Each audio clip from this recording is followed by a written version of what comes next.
to Philadelphia right now. 76ers. It looks like, let me just say one thing. He has on his Flyers shirt. It looks like the Flyers, they've had a good season, but it looks like they're just going to miss the playoffs. But, good season, though, for the Flyers. Nice bounce back. Their franchises maybe on the road to being relative again.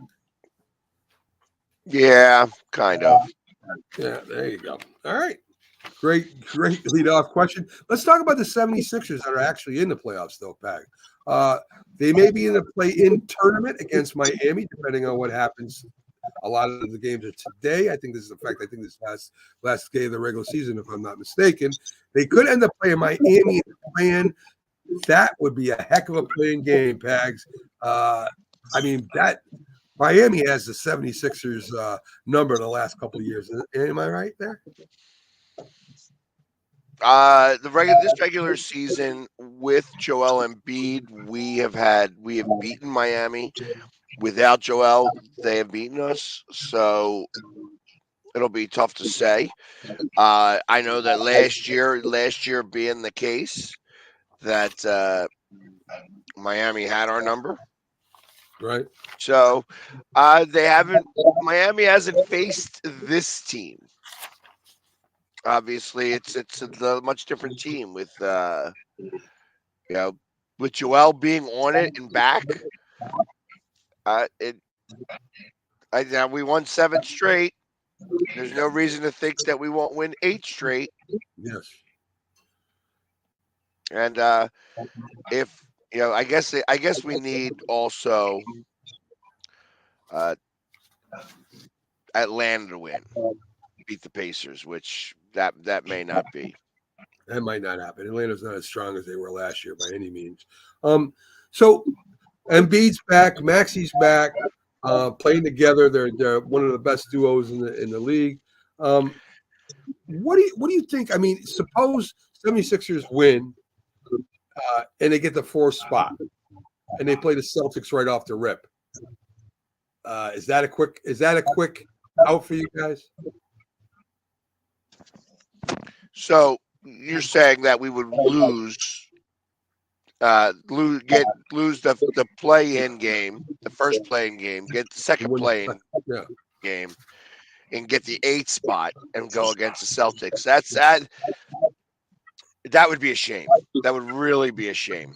Yeah, because ultimately I think that the 2 best teams right now in the Eastern Conference are the Sixers and Celtics. Yeah. I mean, it's just I mean the Knicks may have something to say about that. I don't think the Bucks do. I don't think the Bucks have anything to say about it. Whoa! That Bucks under the leadership of Doc Rivers.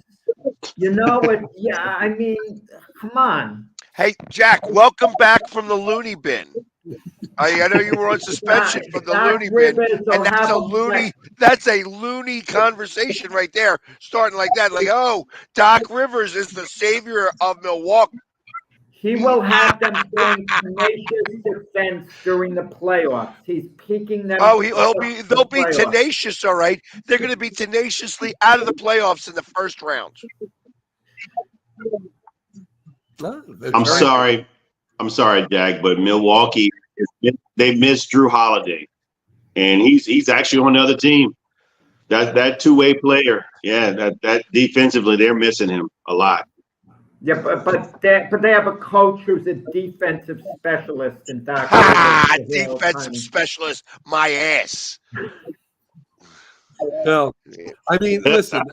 I think that I don't think the 7. Listen. If there's any team in the East that can beat the Celtics right now, the way it's composed, I mean, I don't see anybody beating them winning 4 games from the Celtics. I don't see anybody. They may take them to 6. They may play them really tough for 6 games, but I don't see any team with that bench, with them starters. They're just. I think they overmatch everybody. As James said, the Celtics can beat the Celtics. That's the way the Celtics lose. Yeah, I tell you, it's the schedule, the NBA schedule was very odd this year. The Sixers played the Celtics 3 games in like the first week. And we only got to play them one more time since then, and we didn't have Embiid. So it's going to be interesting to see these two teams actually see each other. They have not seen each other, not as they're currently constructed. So it'll be interesting all the way around. I mean, obviously the Celtics are the team to beat. Yeah, no But doubt. I think that if there's ever a team that's going to have an actual chance of beating them, I think it's the Sixers. James, in the West, of course, the Lakers, they're kind of hovering around that play in with the Warriors. You know, a lot of people think the Lakers could be a very could advance, depending on who they match up with after they get the play in. I guess they've had some luck against Minnesota, playing against the Minnesota, if I'm not mistaken. They've done really well against them.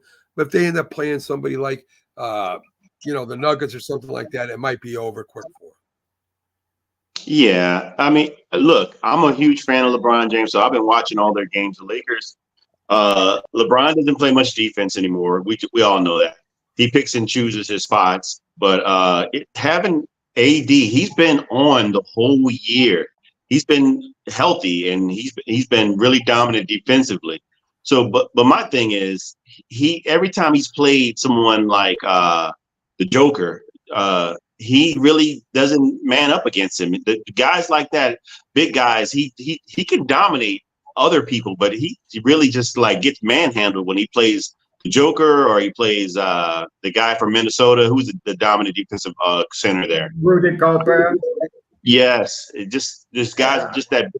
He's a natural power forward. He's a 4. He's not a center. They play him at center. But No, I think the Lakers have an opportunity to advance a little further. But I think their peak is Western Conference Finals again. We don't know what Anthony Davis is going to show up. He could be the best player in the league one night, and then the next night he's going to be terrible. And in a playoff scenario, when he's off his game, you know, LeBron, Austin Reeves, you know, and the rest of them, they just have to pick their game up. D'Angelo Russell, they have to be. You just can't count on AD night after night. He's gonna be great on a given game, but that's about it. Yeah, I mean, listen. I agree with that. Denver Nuggets. It's a 3-way tie right now at the top of the West, if I'm not mistaken. Anybody can win that first place. I think it's going to affect the other teams more than it affects Denver on whether they finish first for that matchup or not. I think Denver can play with anybody. That's kind of the Boston Celtics, really. I mean, you're going to have to bring your 8 game, all 4 games to beat them with the Joker, who is hard to guard, Jack. I mean, listen. I mean, and James, he's so awkward. He can he just throws it up and the shot goes in, it seems sometimes. He's a magician out there. But guys, even a team like Golden State, if they survive the play-in tournament, which there's a reasonable chance they will, all of a sudden they're given a new life. I mean, they're serious, you know, championship contenders. I don't think they're going to do anything this year, Jack. I don't think so either. They can potentially, like you said, get past the play-in, but I just don't see them going any further than first, second round. Yeah, there's just not enough depth. I mean, they have talent there, but Draymond is old. Clay is not the same player. Steph they're going to have to rely on him heavily, but I mean, that's about it. Wiggins, Curry, Klay Thompson, they get back to what they do best. Draymond, maybe they've been mailing it in to an extent during the regular season, and older players, veteran players, kind of peaking for the playoffs. That might be the case at Golden State. That's what I suspect is going on. Oh, because they've been peaking up to this point. They have been uptrending, right? That's what they've been doing. I mean, listen, what are you talking about? You're counting on Tobias Harris to get the Sixers over the top. Who is? I mean, Golden State has more upside than your Sixers. And listen. I think those colors, those Florida colors that you're wearing, are seeping into your brain. These are Mets colors, actually. I'm a Yankee fan, though, but these are Mets. Yeah, but that's blue. That blue and orange is Florida colors, right? Isn't that Florida's? Yeah, well, I'll be back in New York soon. Yeah, That Florida living is going through your brain. There ain't no chance. So Max, since we got you here, of course, I want to cover some of the NHL stuff that's going on. The Arizona Coyotes moved to Salt Lake City. They sold the team to the Utah Jazz owner there. I mean, were they doing that bad as far as getting the crowds in Arizona? Will it make a difference going to Salt Lake City? yes. Yeah, they were playing in an arena that only held 10,000 people, and they were maybe like 2/3, not even 2/3 of the way filling it. Like it was, they were getting like 4,000, 5,000 fans a game. It was Right. ridiculous. I think in Utah they'll have a better chance. I mean, Utah actually has a really good, I guess, triple A or affiliate team that plays there, and they would get 10,000 player, 10,000 a night. So hockey is better suited for Utah than it is for Arizona. All right. Okay. I didn't know how well they were drawn or anything. The only thing I can compare them to is when the Whalers ended up moving out and going down and becoming a championship team down in Carolina. So anyway, let's talk a little bit about the playoffs. Right now, the Rangers have the best record, followed by Carolina, Boston, Florida, the Panthers, Toronto, Maple Leafs, Tampa Bay, and the Lightning. Those are all in the mix. Still like 10 teams at the bottom that could get into playoffs, Pags. I mean, if you had to pick, say, 2 teams that play in the semis here from these, who would you take? In the semis, like like in the Eastern Conference to go on to the Stanley Cup, who would you take? Carolina. I think Carolina is going to be the really tough team to beat. I'd like to say that the Rangers have it. I feel that the Rangers have a hard time winning games against good defensive teams, and that's Carolina. So I think that that's going to be the biggest threat to the Rangers, maybe trying to get back to the Cup.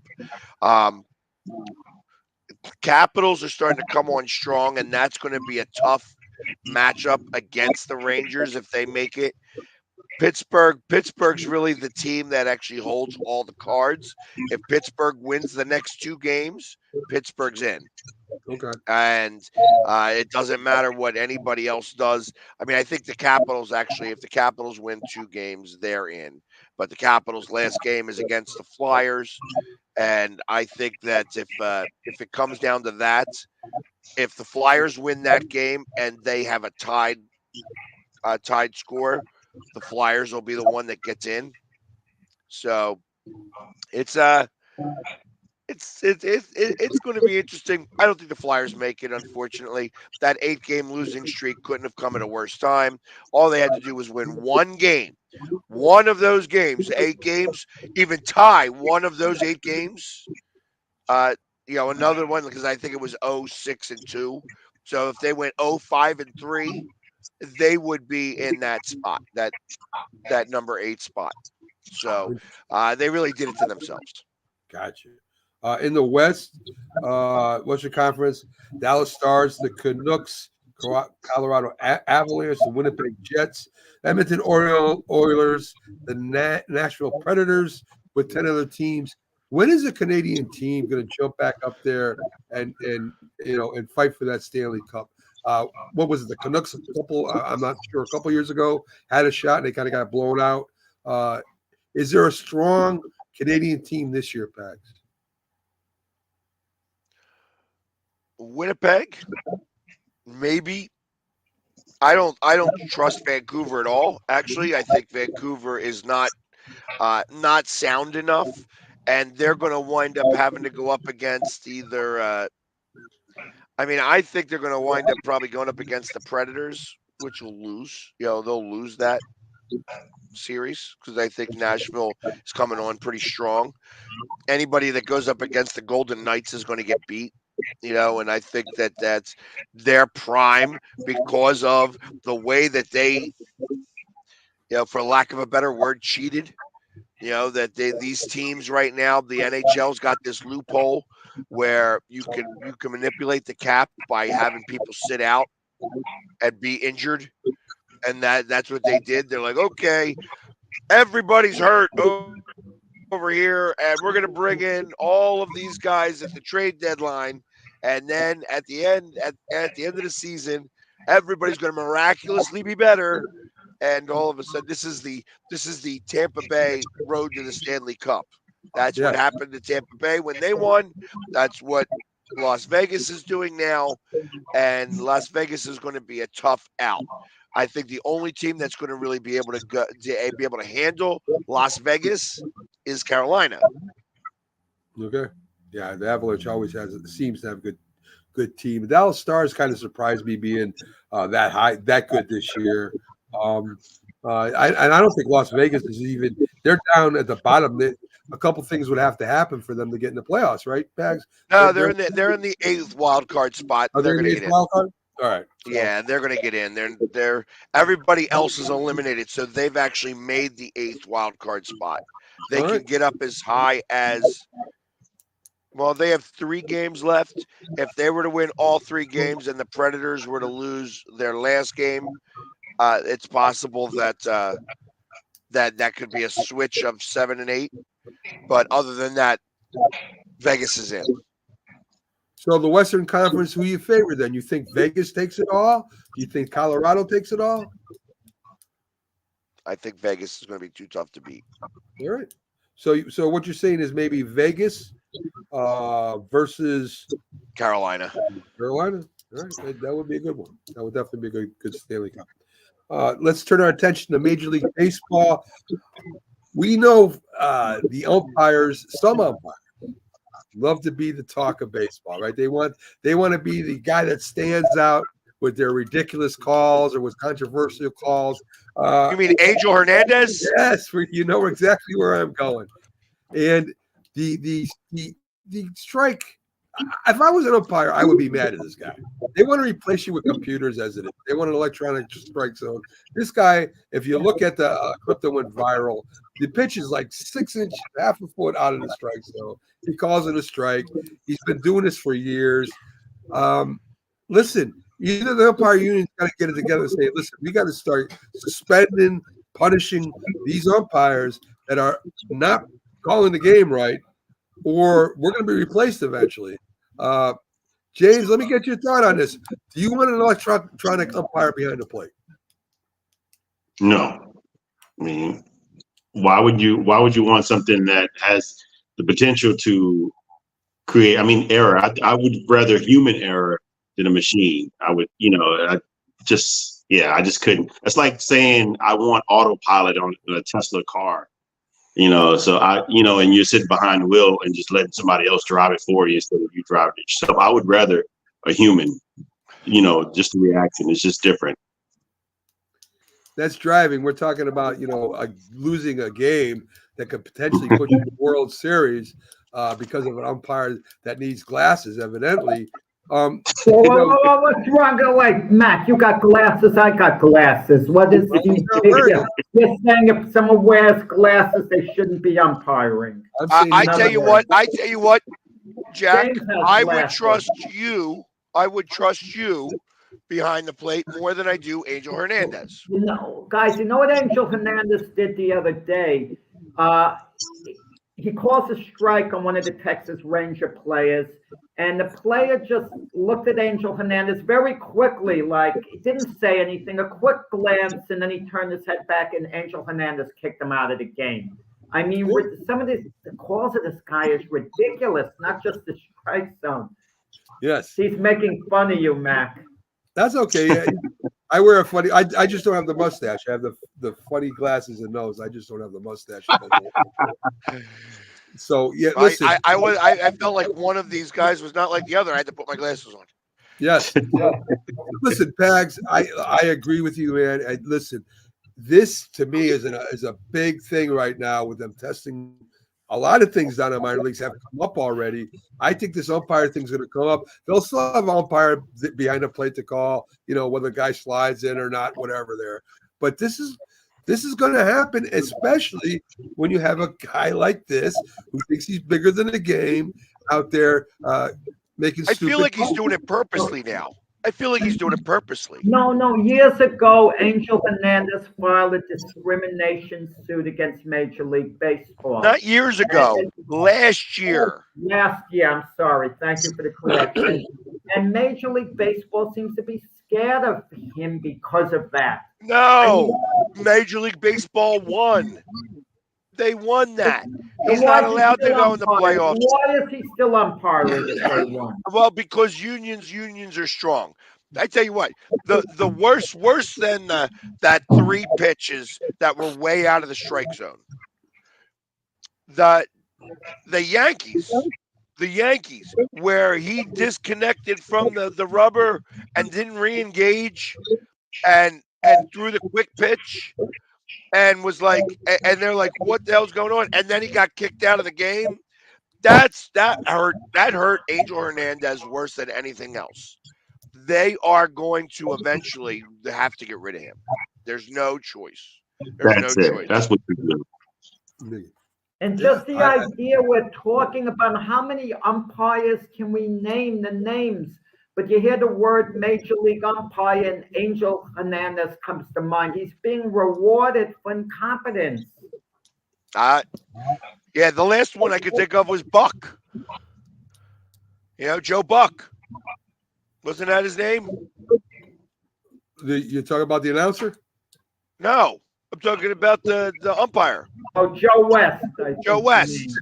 Right. Joe West was a big guy. He was charismatic, but his calls weren't, as bad as Angel Hernandez is. No, you're right. Yeah, but he thought he was bigger than the game. Angel Hernandez, I feel like he's doing it purposely. And I feel like that, if anything, he is going to be the catalyst for having a mechanical, for having the strike zone be automated.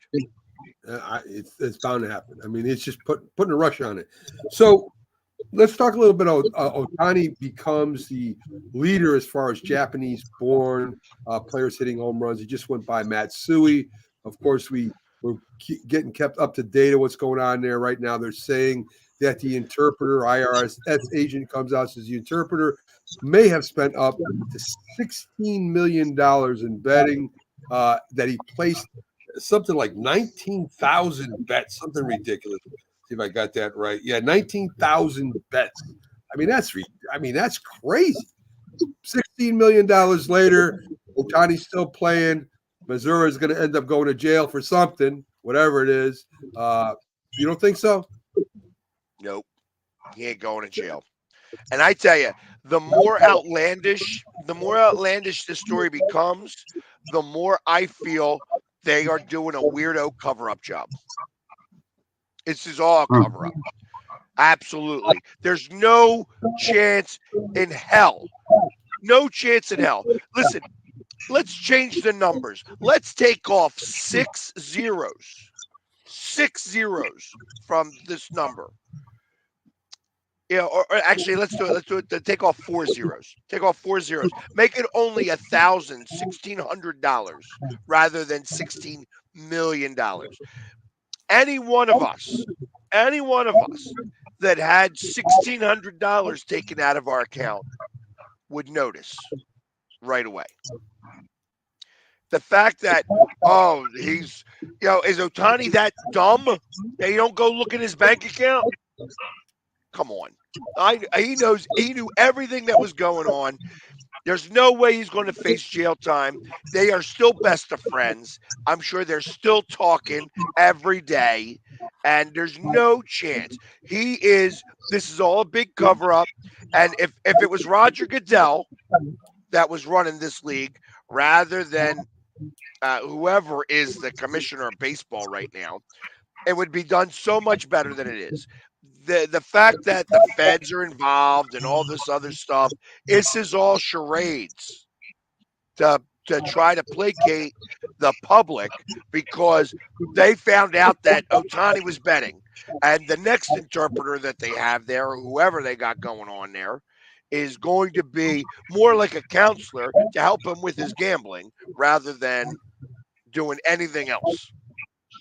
All this you said, there is no merit based off this. According to what I read, Bag Otani Right. did not know this was happening. I listen.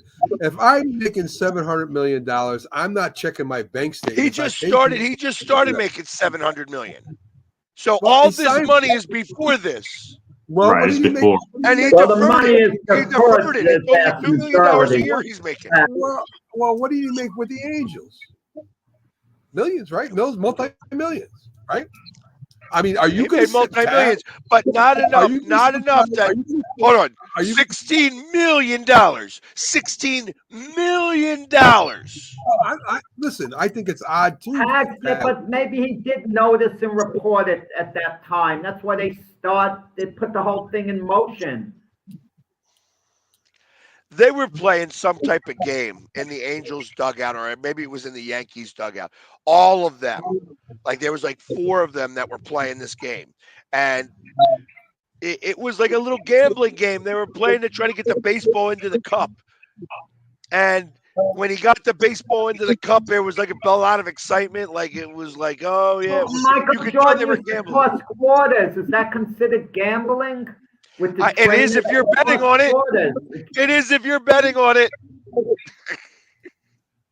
Yeah. Now you would never know whether they're betting on it or not. But his excitement level was like he just won. He just won some money. If this is Major League Baseball exonerating Otani, I understand what you're saying because they don't want him to get dirtied up because he's marquee. He means a lot of money to them. But these are the feds who wouldn't hesitate to bring Otani down. If he was guilty, it would mean a lot to the Fed's career.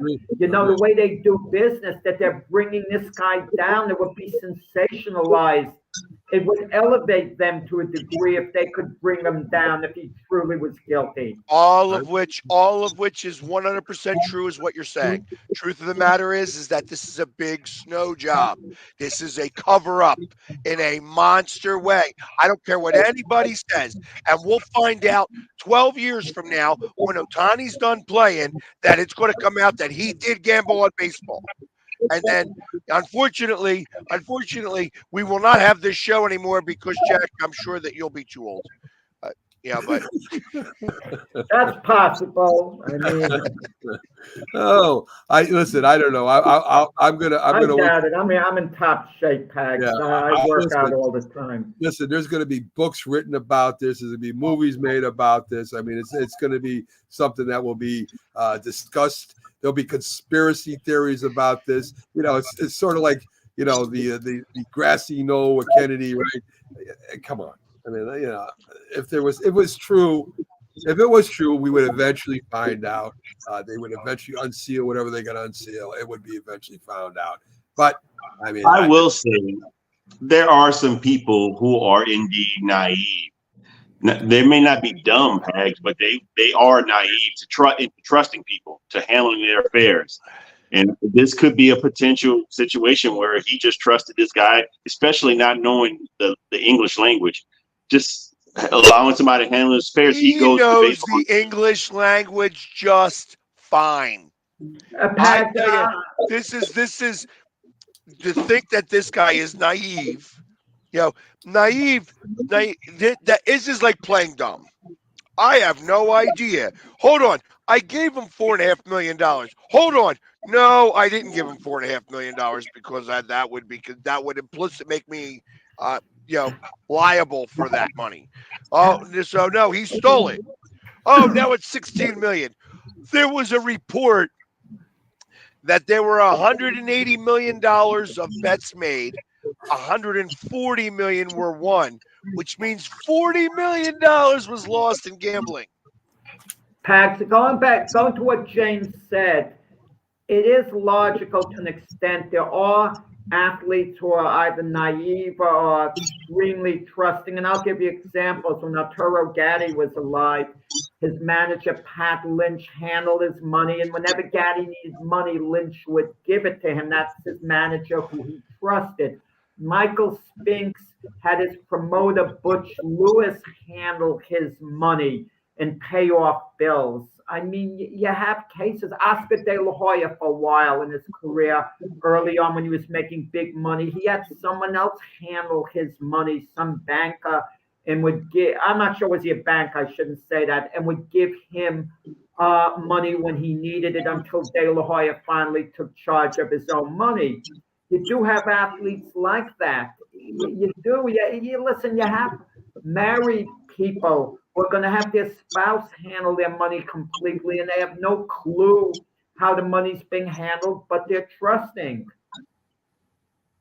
Yeah, but that wasn't the case here, as you're finding out. You don't know. He could have. He was faking phone calls. He was faking phone calls to the bank and get out of here. Get out of here. Well, I'll let Matt conclude. Well, there's one thing I do agree with. I think that Ohtani is a lot more smart to the English language than he says. I mean, even in Japan, they teach English language over there. So I mean, I don't get that whole thing. I mean, it makes him look like he's a little bit more ignorant than he really is. But listen, Jack, I do agree with you to a point that when you're in that kind of position, you have to have trust of someone. I don't care if it's a family member or if it's a friend. You consider him his friend. It's probably a tight-knit circle where they don't allow anybody else in there, and it leads you to be taken advantage of in a lot of cases. A lot of people in sports, a lot of people have been taken advantage by even family members, right? So it's not far off to me. The amount maybe so what Pags brings up. Maybe that's a little far-fetched to me, but it's not far-fetched to me that somebody could take advantage of somebody like Ohtani. I mean, that's very possible. $16 million worth is a lot of money. 100 and whatever times is a lot of times. But I don't know. I really don't know. I could go either way with it, that this is true or it's not true. So anyway, interesting stuff. Pags, in the beginning of the show, before you got here, we talked about quarterbacks, college quarterbacks coming into the NFL. Everybody's making a big deal out of Caleb Williams, Daniels, and Drake May. I think they're all not going to be good. How's that, Pags? I don't think any of those three quarterbacks are going to make it. You didn't mention JJ. I don't think he's going to. Well, I don't know where he's going to be picked. It depends on a lot there. I don't like JJ McCarthy either, but that's what do you? I think Caleb is going to be a monstrous bust. I agree. I agree with that too. It's whenever there is this big class of quarterbacks that come out, and everybody touts those quarterbacks. I now start to look at this upcoming year. Not this draft, obviously next draft.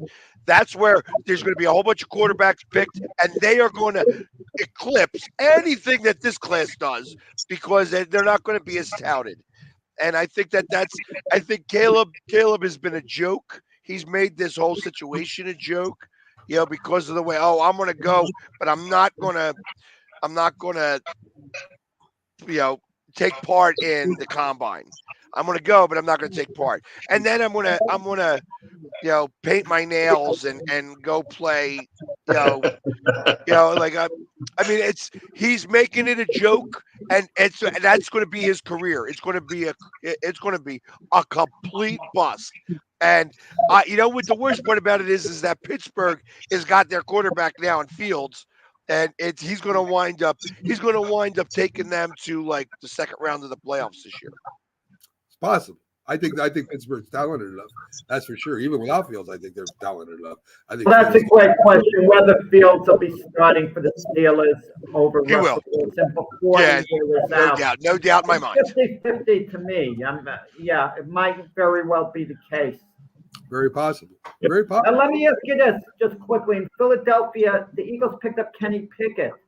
At a certain point, if Jalen Hurts struggles a bit, might there be a tiny, and you can underword tiny, quarterback controversy, whether they should give Pickett a shot? I heard there's going to be a draft day trade where the Jets are going to give their third-round pick for Kenny Pickett because they think that he's going to be the one who actually eclipses Rodgers, and Rodgers is not going to play a snap this season. Oh, that's ridiculous. But that's funny. That's as ridiculous as the question he just asked me. Well, So back to the quarterbacks tags. We know a lot has to do with where you end up, right? If you end up with a bad team, you got a less chance to become a great quarterback. That only makes sense. You know, I'm looking at the two quarterbacks that aren't being talked about a lot now. I mean, they're even talking about quarterbacks that could be taken in the third round. Bo Nix isn't going to the draft. He wasn't sent the invitation to go there. Penix Jr., they're not talking about him as much as they did in the beginning. To me, these two quarterbacks, very accurate, decent arms, come from winning programs. I don't care what Keith Angle says. I mean, he's from Pacific. So was Caleb Williams from the Pacific. I don't care about that. They're very talented, accurate quarterbacks. They could end up on the right team, and that could just propel them to become a very good quarterback in the NFL.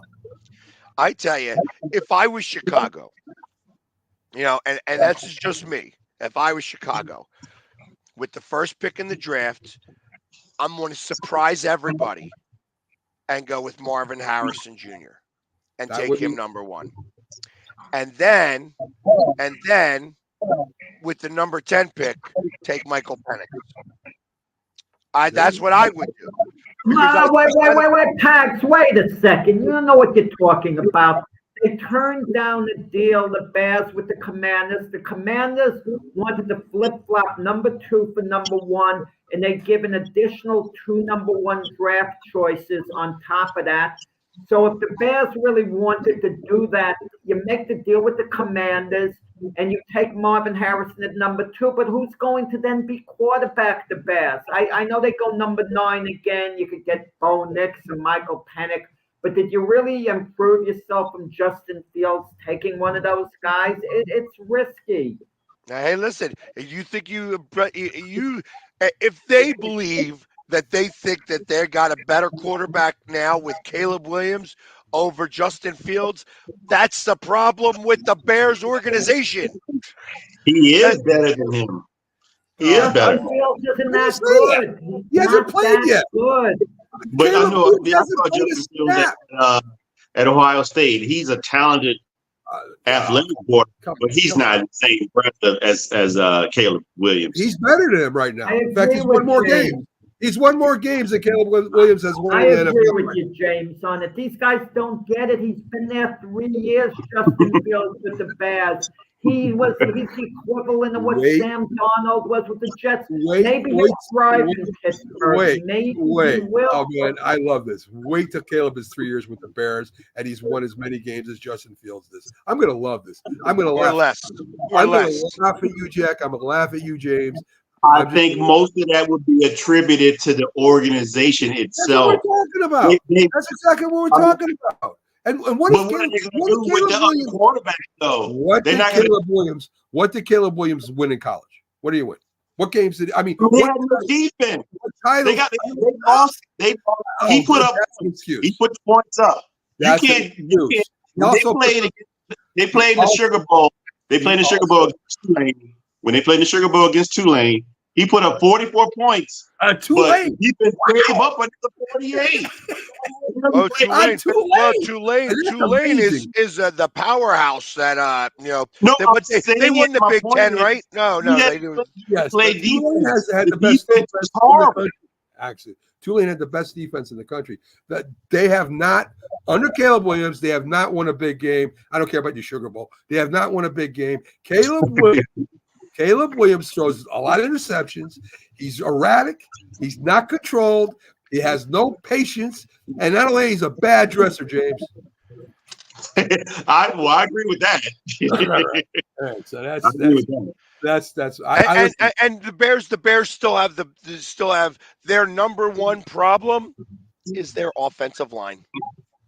Of course. So my point is, picking Penix or any other player, they're not going to succeed immediately until they address those issues. I agree. But they're not going to be wasting their first round. Why would the Washington Commanders, if Caleb Williams isn't regarded as being that good, you already why know for them to move up one spot from 2 to 1? They offered the number 1 pick in 2025 and 2026 just to flip flop. You can answer that question if you want. You already know the answer to that. Well, Don't because the Washington Commanders. So the one thing that the Washington Commanders are trying to do right now is that they have a new ownership.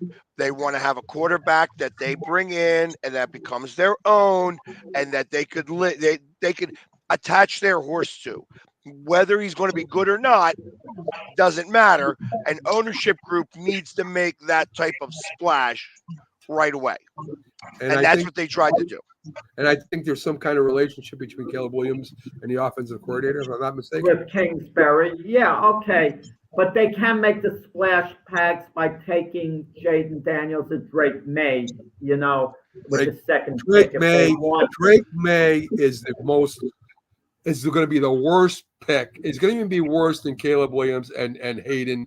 He has terrible technique. He's going to be just as bad a pick as picking Daniel Jones in the 6th spot a whole bunch of years ago. I agree. I agree with that. Giants go 6th again this year. I agree. And they better not take Drake May or I'm going to be ticked. The guy is a worse college quarterback than Trevor Lawrence, and Trevor Lawrence hasn't put it together yet. He's worse. The Giants aren't taking a quarterback. They're taking a receiver for sure. Malik Neighbors seems to be right there for the Giants. I mean, you get the feeling he's the guy, unless the Chargers take him at 5. I want him to take Bo Nix in the 2nd round, or even Phoenix Jr. I'm going to tell you something. I'm tired of hearing about his injury past two. I mean, Tua was hurt just before he came in. Tua's doing fine right now. So I don't want to hear about that anymore either. I'm tired. I think it's water under the bridge. He played 2 years healthy at all his injuries happened before he got to Washington. Yes. And then, listen, tired of hearing about that stuff too. I know the Philadelphia Eagles picked up another tight end, a former Jet. What are you doing picking up former Jets there? I don't know what is wrong with you guys. You just take anybody. And making some smart moves, Howie Roseman, by raiding the Jets roster. Yes. For backup tight ends you can block. Yeah. Yeah, I mean that's what he was. He's a blocking tight end, and you can never have enough of them. Yeah, there you go. A big pickup for the Eagles. I imagine he'll be starting game 1 there, and the Jets have lost one of their best. He'll be starting behind Dallas Goedert when they have the big package. When they have the big package, and they need 8 offensive linemen. That's when you're going to see Asamoah. Is that what his name, or Asamoah? Yes. Whatever his name is. Yes. Max, you will remember his name before this. Yes. Dallas Goedert. Yeah. Hey, listen, I fully expect James to come see you in February next year. I feel like that's what's coming. I think the Eagles, and I'm going to say it right now, they're going to have a big turnaround this year. I think that the Dallas Cowboys are really going to fall apart. Everything I thought last year with the Dallas Cowboys is going to happen this year because of the roster and the fact that they're stuck with this money. It's going to start to fall apart. And I think that the Eagles are going to wind up representing the East. The first game of the season is going to be the biggest one now. That's going to be our biggest game of the year against Green Bay in Brazil. And I think it's going to wind up being Eastern Conference, or the NFC Conference is going to be the first game of the season is going to be the NFC Championship game. Pags kills me because Pags, if it's not the Philly team, that's not going to end up in a championship. No one else. That's not true. That's not true. I'm a realistic guy. I think. Pags, you said the Cowboys were going to fall apart last year. Let's not blow that by the wayside. You know what? You're right. I did, and it didn't come to fruition. It did not come to fruition. But they did. They did fall apart in the playoffs. They got demolished in the playoffs. It's okay. It's okay. I'm allowed to be wrong every once in a while, but it's only every once in a while. Most of the time, I'm right. You know what you're an expert on, Pax, and I swear by you. When a team is favored by exactly 5.5 points, I mean, I follow your lead completely. That number is a weirdo number. If you're favored by 5.5, you're losing. Bet the underdog.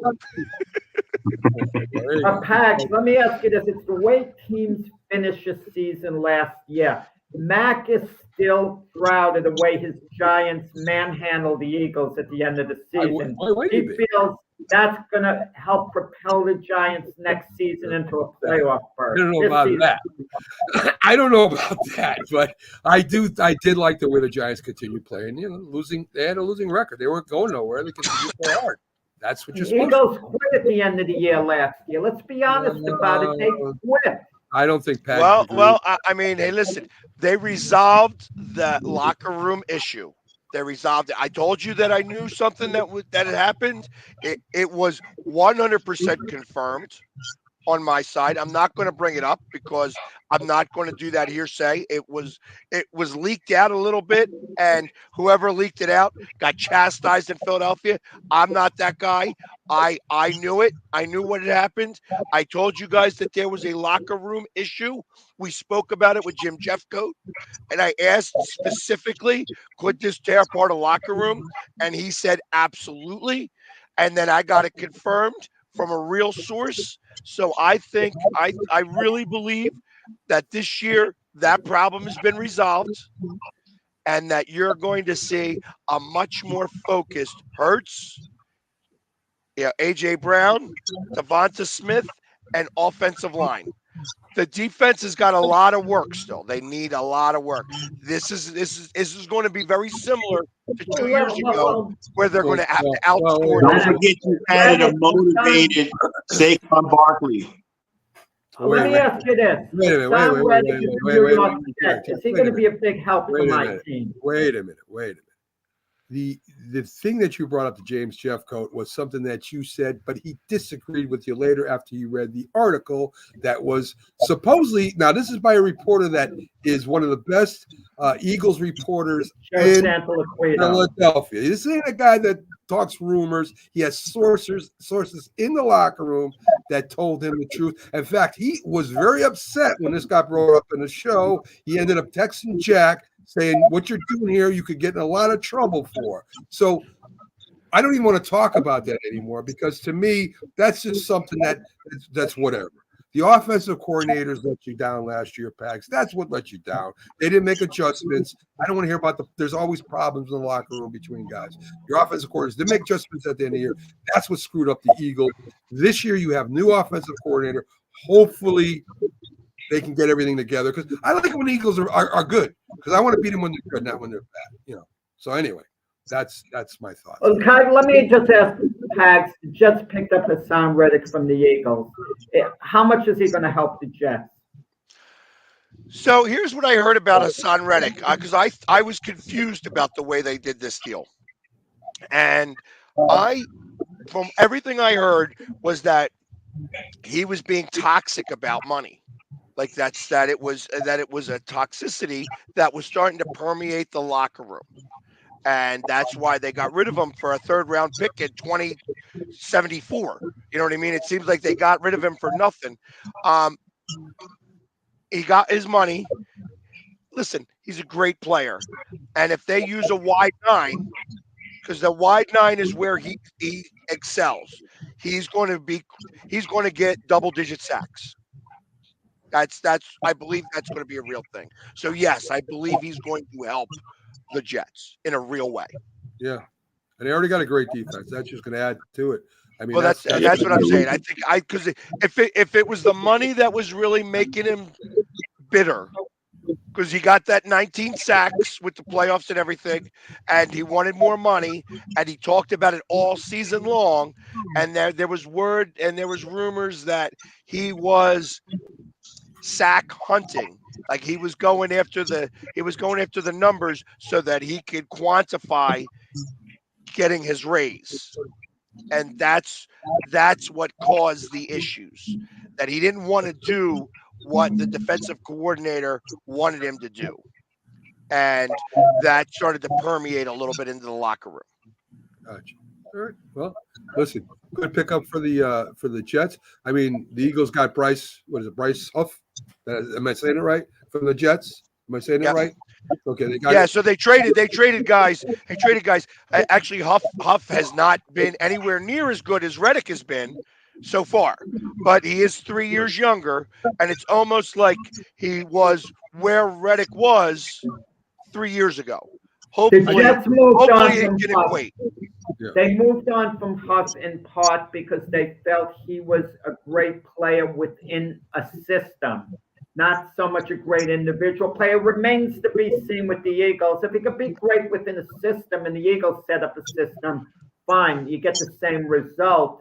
But Reddick is more a guy who can make things happen, maybe a little more on his own. But Huff was very solid. That's a very nice pickup for the Eagles. Yeah, I think Right. And the thing is the thing is about Huff is he a 3-down player?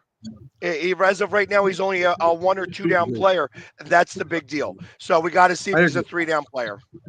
he's got to put on a little bit more weight. He's fast. He's just not big like Reddick was a big man. He's physical. No, He's a very, no, Reddick is small in stature. Like when I'm you talking think about about it, this Reddick is quick. Oh, well, he's got some beef, but he's only like 275, 280. And that's very similar to Huff. Huff is around 280. So they're similar. They're similar players. They're very similar players. if I'm Reddick has been a lot more proven all right, than Huff has been. there you go. And again, both good defenses overall. So they'll. I think that's a good pickup both ways. Guys, thanks for tuning in. Thanks for the likes, loves, and views and comments. We'll see you. I'll see you tomorrow. Jack will not be with me tomorrow, if I'm not mistaken. Is it tomorrow you're leaving, right? No, Jack? no, I'm going to be back. I'm traveling back to New York. I'm going to be back on Friday. Right. And from then on, I'm going to have a long stretch of games. All right. But we'll have ESSP in the morning for you to lead off the Roku channel. We'll see you tomorrow, folks. Have a great Sunday. And James, great job. Pags, thanks for coming in again, as always. And Keith Engel, thank you too. Stay tuned to Roku. All sports, all day. Have a good one, guys.